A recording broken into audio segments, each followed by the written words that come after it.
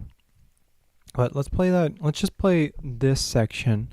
I'm going to play it a little bit slower from right here to here, because the first couple measures, like, sure, they're tricky, but they're not too complicated.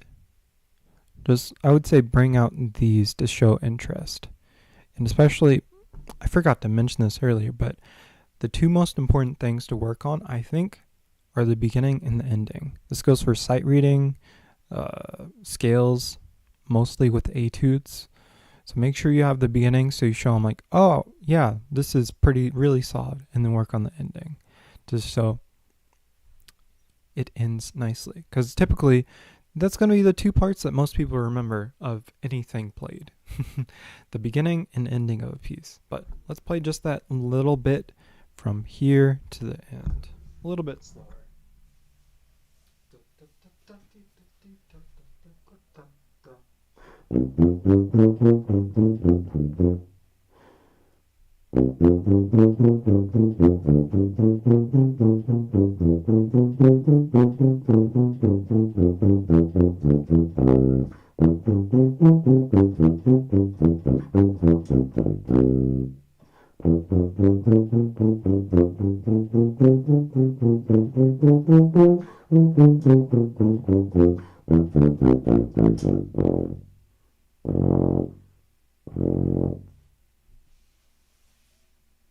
And then when you get to the last note there, try not to just let it be just a drop in the water. Try to sit on it for a second. Da da da da da da da da da da da da da da. Let it sound for that whole 8th note length. Let's try that whole little bit again. I'm gonna go a tiny bit faster.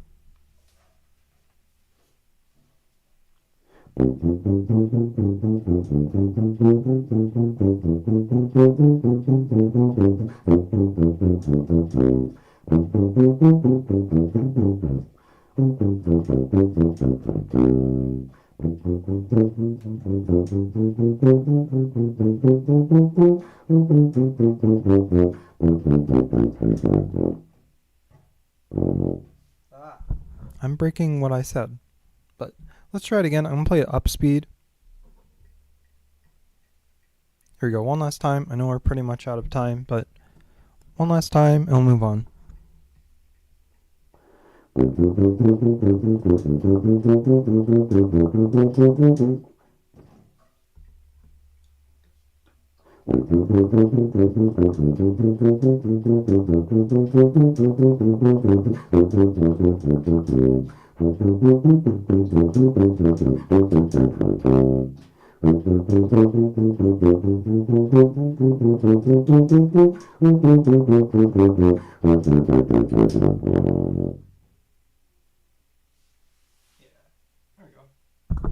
That was a bit better.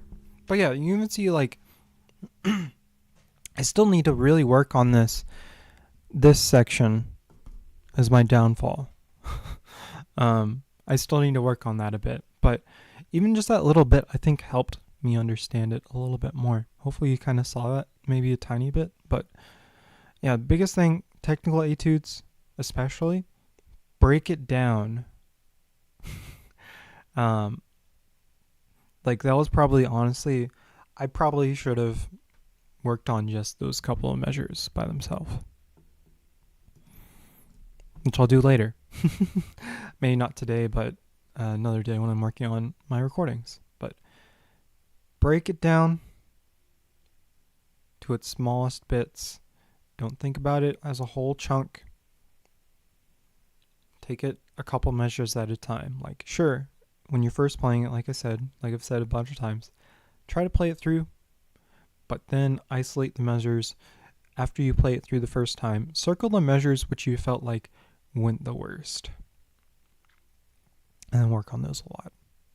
But anyways, let's move on to symphonic band. We're on to the last little phase. Yeah, and feel free to leave any questions or comments. I know I feel like I'm rushing through these. I'm just trying to make sure I get through everything in a somewhat timely manner.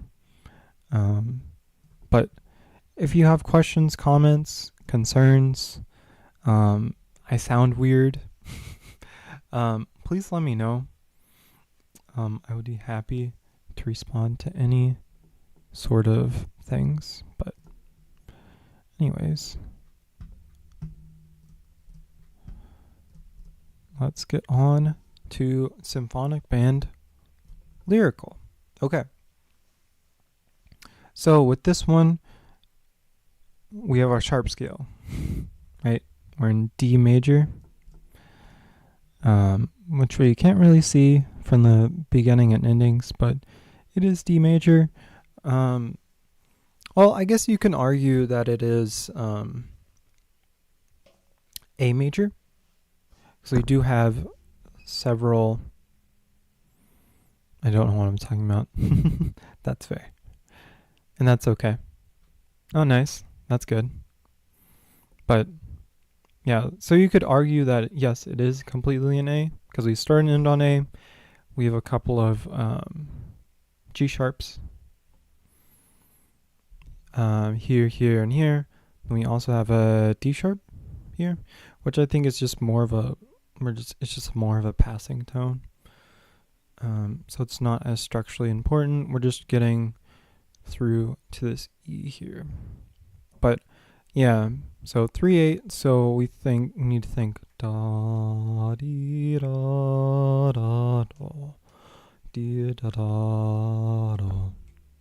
I would say breathe, because they don't have breath marks here, but breathe here. Another places here and here are decent, and then the one breath mark is here.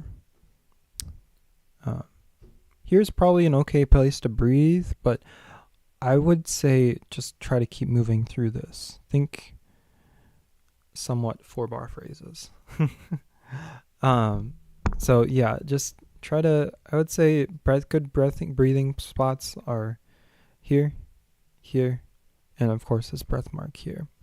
If you need to, here is probably a somewhat okay-ish place to breathe, but if you don't need to, you don't have to. But yeah, let's see how this one sounds. I'm going to get my tempo in the right place. This one's 86, so a tiny bit faster than the previous Lyrical Etude, but still kind of slow. Da, da, da. Here we go.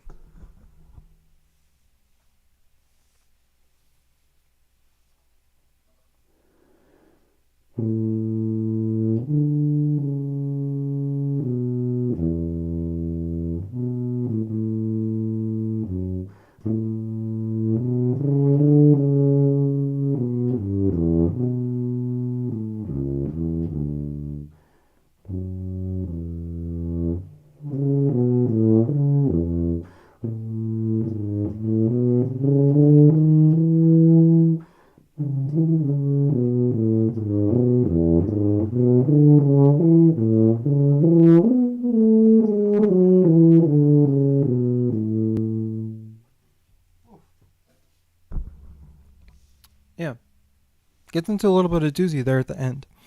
So yeah, so you can kind of hear it. This is the resolution. This is a resolution spot. This is a resolution spot where that's the end of a phrase, and here is moderately. It's not a complete resolution, and here's neither. So it's questionable. Here's probably a better place to breathe because we have more time here. But I like breathing here. It makes sense to me.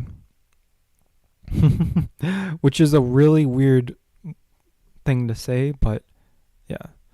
If So I haven't really analyzed this, but just from looking at this, if I had to guess, the beginning part up until here, we're in kind of vaguely 1, and then this middle part up until here, we're vaguely in the 5 E. So this is, I think this is definitely an A. So the beginning part, we're in A, pretty much A-ish. And then the middle part, we're in E-ish, and then we end in A-ish. So you can take that as you want, but just think about the resolutions. This is a resolution spot. It comes to a pretty good resolution there, along with this. And then here and here, somewhat questionable. So I'm going to try the middle section one more time. From here. Da da dee da da da dee yo. Dee da da da da da dee. Da da da da dee da da da dee da dee da da da da da da da da. Yeah. So here we go.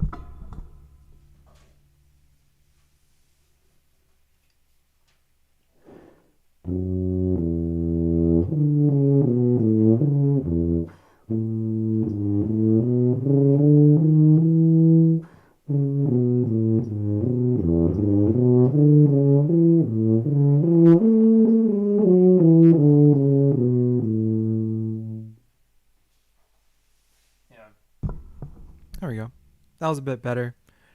Yeah, what I like to do with that last little phrase, those last 4 measures, and I don't super suggest doing this, but what I like doing, because I feel it when I'm playing, is adding a cello rondo there, just speeding up very slightly, kind of pushing forward, which you can kind of show.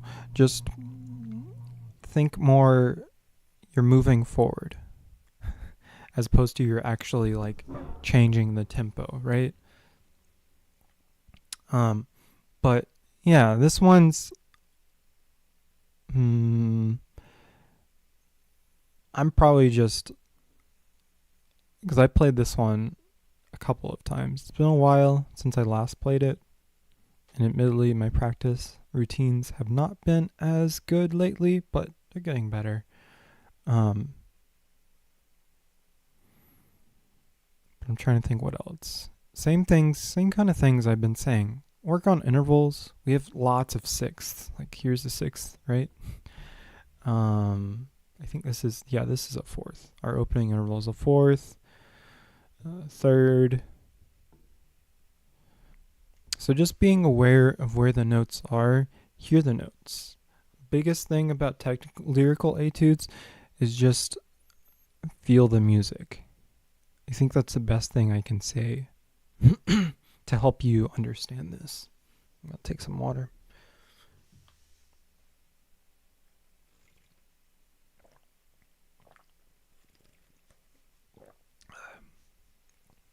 Because the clearer the thing is in your mind, the clearer it's going to sound for the judges. So I would suggest, and this feels like it's always kind of a slightly taboo, but sing through this.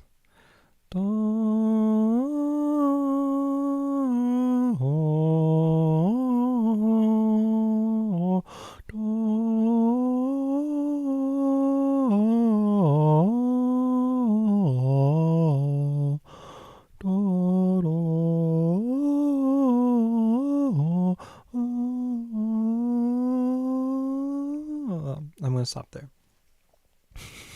Like, it doesn't have to be great. It can be pretty crappy. But just singing it, I think, helps to cement it inside of your head. So you have a very clear picture of what it sounds like. But yeah, I'm going to try it one more time just so you get one more pass at what it sounds like. Because, I mean, other than just really subdividing This one's probably weird to look at if you're not used to playing in 3/8, because we have lots of 16ths, but they're just eighth notes. Just think about this in 3/4. The quarter notes are half notes, the eighth notes are quarter notes, the 16th notes are eighth notes, and then our one 32nd note there, or 32nd note, it's just 16th note. Ta ta ta. There we go. But I'm gonna play it one more time, and we're gonna move on to the technical.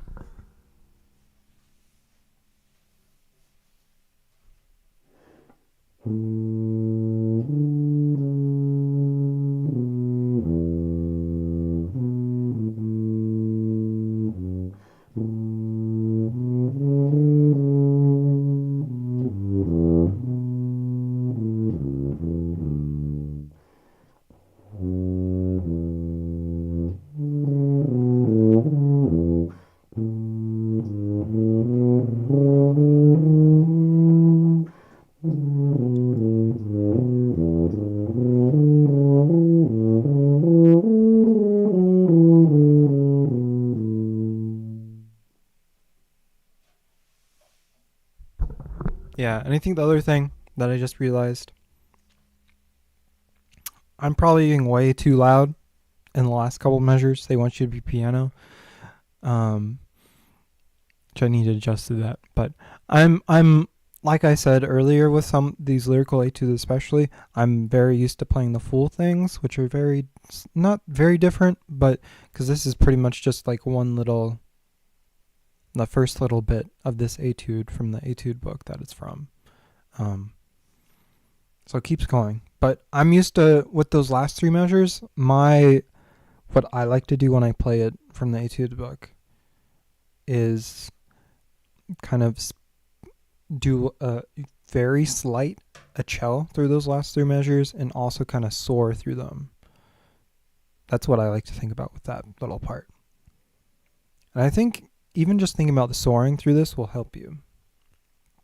But yeah, just this one, just thinking 3/4. Da dee da da da da da da dee da da da dee da da dee da, and subdivide. Anyways, let's move on to the technical one. This one could be somewhat problematic for me, but that's fine. This one I have not really looked at. I think it's from Voxman, which I haven't really played from. Oh wait, no, I do remember playing this one. I do remember this one. Dun dun da dun dun ba dum bum ba dum ba dum bum ba dum bum ba dum ba da da da dee da dum bum ba dum bum ba dum bum ba dum ba dum ba dum ba dum bum bum. Yeah. Okay. Here we go.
Yeah.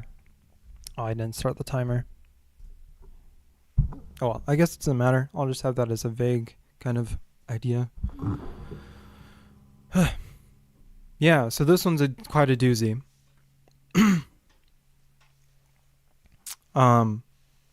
Take this slow. First couple measures are pretty straightforward, except for I think the hardest part is this little bit. Dun, ta ta ta ta.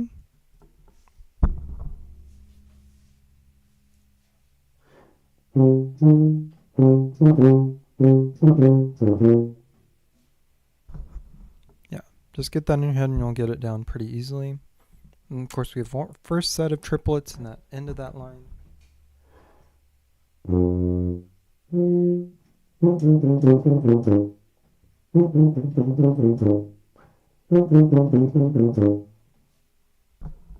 Just like that.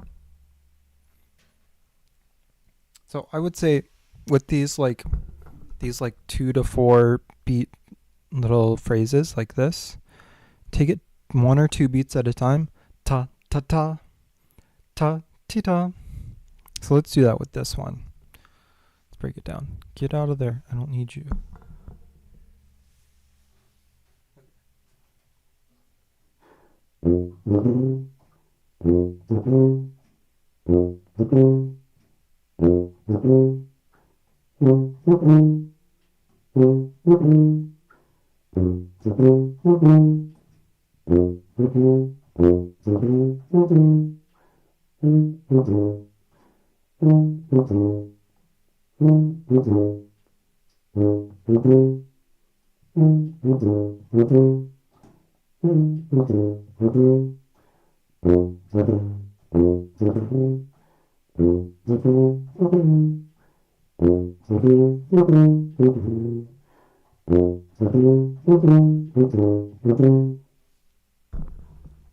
So break it down a lot like that.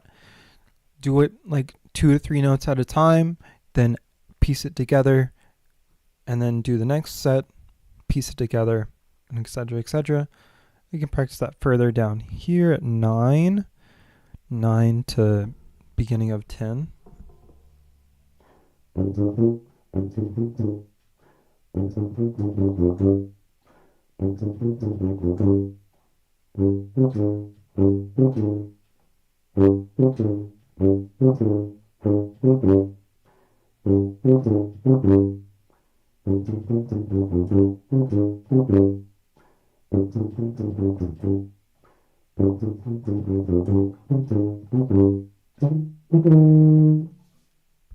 And then really emphasizing, because we looked at this one really briefly at the beginning, emphasizing the dynamic changes there.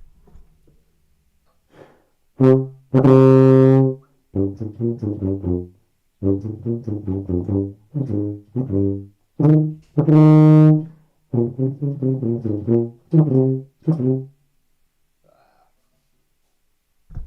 that's a measure we'll have to break down here.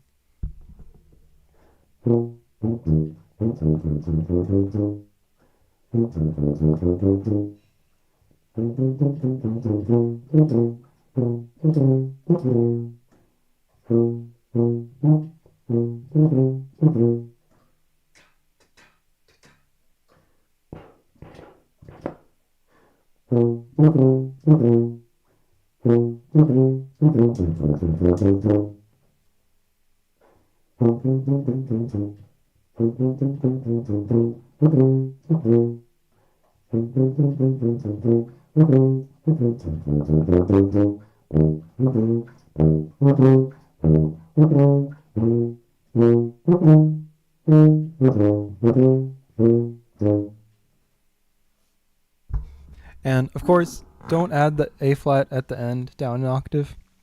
I just thought it would be fun to play it that way. But yeah, I will say one thing. No, we'll talk about final thoughts afterwards. But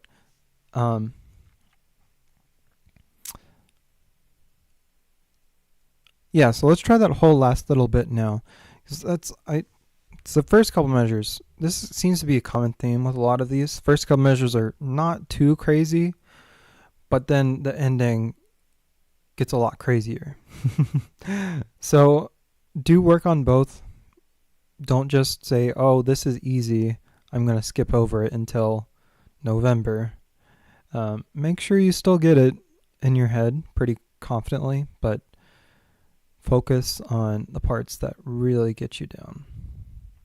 But anyways, let's try from pick up to 9 right here at the fortissimo.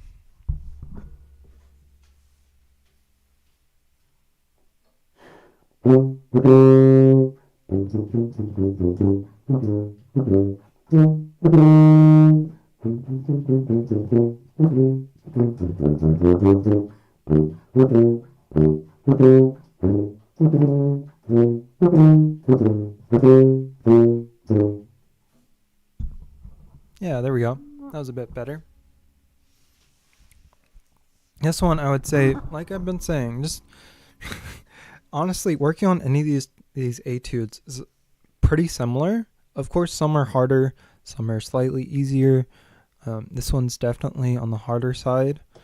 I think it's pretty well chosen for the top band. But still, make sure you're working on it. I would say, like we did, take a couple notes at a time. Like, I'm probably skipping ahead a little bit just because I'm more comfortable with it, slightly. Like I said, I've heard this one. I know I've heard this one, but I've never played it really until right now. So I'm going to try it one more time, the whole thing. I think we'll cut this section short because I started the timer after I played it the first time. So that'll probably be time. And then we'll do final thoughts and stuff, and we'll wrap up the stream. But here we go. One more try, Symphonic Band Technical Etude.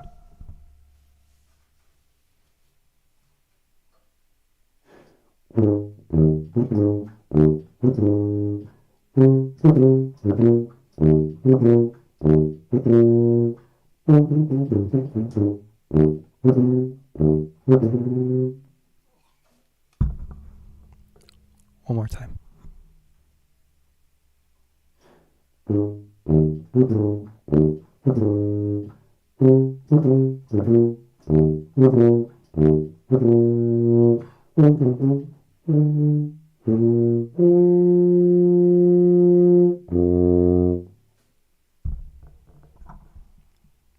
Again, sorry, I keep on missing that note. And yeah, just isolate. If you keep on missing a certain note, don't just run through it. Take a time to isolate it and think about it, like I just did.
Okay, let's stop that timer.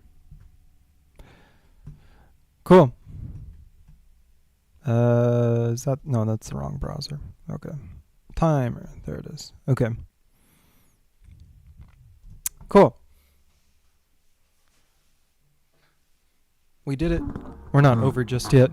I'm gonna take a couple of minutes to just talk about my thoughts, general thoughts about the etudes. I've got a lot of practicing to do. I know you do too. Who is actually auditioning. I'm just preparing him for reference. But final thoughts. I think all the etudes are well chosen. The couple things. The only thought I have is I think they're strangely very high. Like they're not high, of course. They're in a good range for all the grade levels, but there's really nothing below a low B flat or C, which seems a little weird to me that the etudes don't have that. And then the other thing that I'm not a big fan of, but I understand and I think is fine, is the middle school lyrical etude ends at a really weird place. But I think it's fine. I think it's fine for the length for a sixth, seventh, eighth grader. I think it's fine. But it would have been nice if it ended on a more resolute spot instead of the way it did. I'll play it one more time so you can kind of hear it. Where is that one? There it is. I'll just play the last line of it.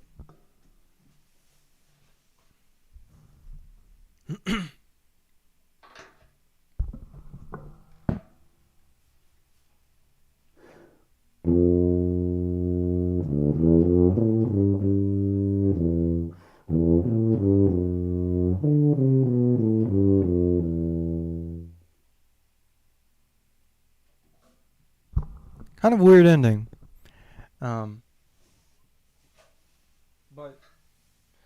But it's definitely better than it overall as an etude. It's a lot better than some of the etudes we were getting. Back when they made them custom, now they're basing them more off of existing etudes, which I think is a much better decision. Yeah, and just biggest suggestion I have in general for just overall, break it down. Take it slow before you take it fast. Even if it's already at a slower tempo, like that one I just played, if you're struggling with it at the written tempo, you don't have to struggle. Take it slow. You don't have to worry about a tempo. You can just play it. Make sure you get the notes right out of tempo. We did that with one of them. I can't remember which one we did it with, but we did that with one of them, and I think it went well. So just break it down. Yeah, break it down now, y'all. In the words of the Cupid Shuffle, right? That's what it's, yeah, Cupid Shuffle, I think. Break it down, take it slow, well, gradually increase. Don't just be like, okay, I played it at 60, now I can play it at 100, right? You might have better luck, but you gotta kind of fill in the space.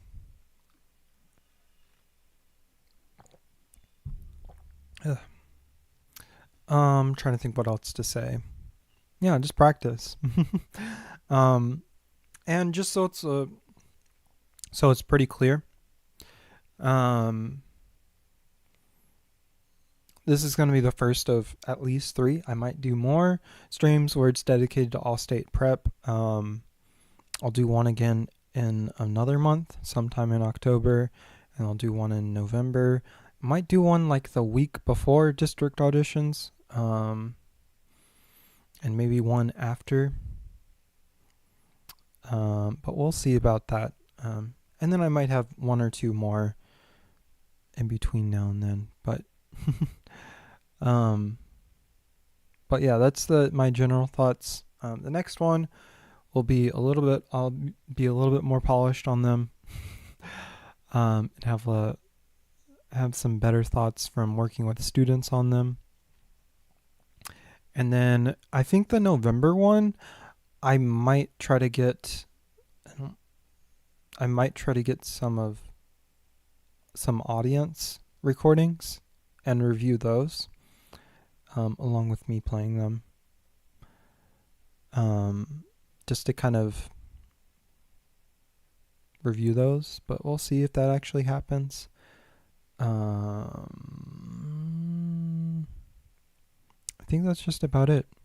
Well, thank you so much for tuning in. I appreciate it. And I hope you have a great rest of your day. Yeah. See you next time. Bye.